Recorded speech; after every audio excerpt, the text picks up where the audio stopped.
सत्या 360 प्रवीण में आपका स्वागत है। आज आप सुनेंगे 13वें दिवस की कथा। 13वां अध्याय। विकुंडल बोला है, सौम्य, आपके वचन को सुनकर मेरा चित्त अति प्रसन्न हुआ। साधुजनों के वचन पाप नष्ट करने वाले होते हैं और अमृत मंडल चंद्रमा को भी ठंडा कर देते हैं। हे देवदूत, अब कृपा करके मुझे ये भी बतलाइए कि किस प्रकार मेरे भाई का भी नरक से उद्धार हो सकता है, ताकि मैं वैसा उपाय कर सकूं। श्री दत्तात्रेय जी बोले, देवदूत ने उनके वचन सुनकर मित्रता रूपी भाव से कहा है, वैश्य, यदि तुम अपने भाई को स्वर्ग चाहते हो तो अपने पूर्व जन्मों के इकट्ठे किए हुए फल उसे दे दो। विकुंडल ने कहा है, दूत, मुझे ये सब बताओ कि मेरे ऐसे पुण्य क्या है, कैसे और किस जन्म में प्राप्त हुए, तब मैं शीघ्र दे दूंगा। दूत बोला, हे वैश्य, सुनो, मैं तुम्हारे उन पुण्यों को हित कहता हूं। प्राचीन समय में पुण्य मधुवन में शाल्की नाम का एक ऋषि था। वह तप तथा अध्ययन से पूर्ण, ब्रह्मा के समान तेज वाला, नवग्रह की तरह उसकी स्त्री रेवती के 9 पुत्र उत्पन्न हुए। ध्रुव, शशि, बुध, तार, ज्योतिमान नाम के 5 पुत्र अग्निहोत्र प्रिय थे। ये गृहस्थ आश्रम में लग गए।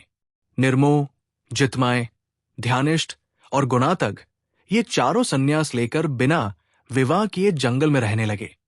ये शिखा तथा यज्ञोपवीत नहीं रखते थे, पत्थर तथा सोने को समान समझते थे। जो कोई इनको अन्न वस्त्र देता वही ले लेते थे। ये चारों प्रतिदिन संध्या के समय ब्रह्मा ध्यान में विलीन हो जाते थे।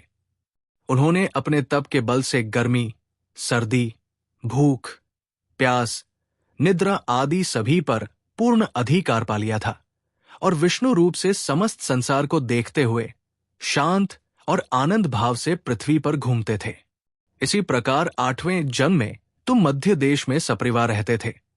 तब वे मध्याह्न के समय भूखे प्यासे तुम्हारे घर में आए और जब तुमने उनको अपने घर के आंगन में देखा तो हर्ष सहित देवता के सदृश दंडवत करके उनके चरणों को स्पर्श कर धोया और मस्तक पर लगाया तथा हाथ जोड़कर मधुर वाणी से तुमने उन लोगों का अभिवादन किया और कहा कि आज मुझ पर विष्णु भगवान प्रसन्न हुए हैं, मैं आज सनाथ हूं। मेरा घर परिवार धन्य है, जो कि मैंने तीनों लोकों के कष्ट हरने वाले आपके चरणों का दर्शन किया। आपका दर्शन हरि के दर्शन सदृश धन्य है। सन्यासी के चरणों का जल पहले 7 जन्मों के किए हुए पापों को नष्ट करता है।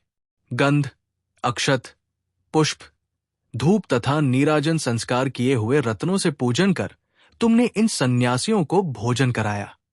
उन परमहंसों ने प्रसन्न होकर रात में तुम्हारे घर में विश्राम किया और ज्योति स्वरूप पर ब्रह्मा के ध्यान में लीन हो गए। हे वैश्यवर, इन सन्यासियों के अतिथि सत्कार से जो पुण्य तुमको मिला सो मैं भी कहने में असमर्थ हूं। आप भूतों में प्राणी, प्राणियों में सद्बुद्धि वाले हैं, मतिमानों में मानव और मानवों में उत्तम ब्राह्मण हैं, और ब्राह्मणों में विद्वान, विद्वानों में पुण्य करने वाले और पुण्य करने वालों ने ब्रह्मवादी हैं। सत्व गुणी ब्रह्मवादी गृहस्थ के घर में विश्राम करने से उसके जन्म जन्मांतरों के पाप क्षण भर में नष्ट होते हैं। यदि अपने भाई को नरक से मुक्त कराना चाहते हो तो अपने 8वें जन्म के पुण्य दे दो। दूत के ऐसा कहने पर उसने भाई को वो परम पुण्य अर्पण कर दिया। वो नरक से मुक्त हो गया। देवताओं ने इन दोनों पर फूलों की वर्षा की। फिर वे स्वर्ग में चले गए और दूत अपने स्थान को चला गया। ये देवदूत का वाक्य बुद्धि देने वाला है।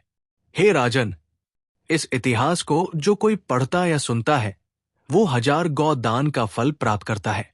बोलो श्री लक्ष्मी नारायण भगवान की जय। आज की कथा यहीं तक। जय Shri Radhe. Subscribe my channel.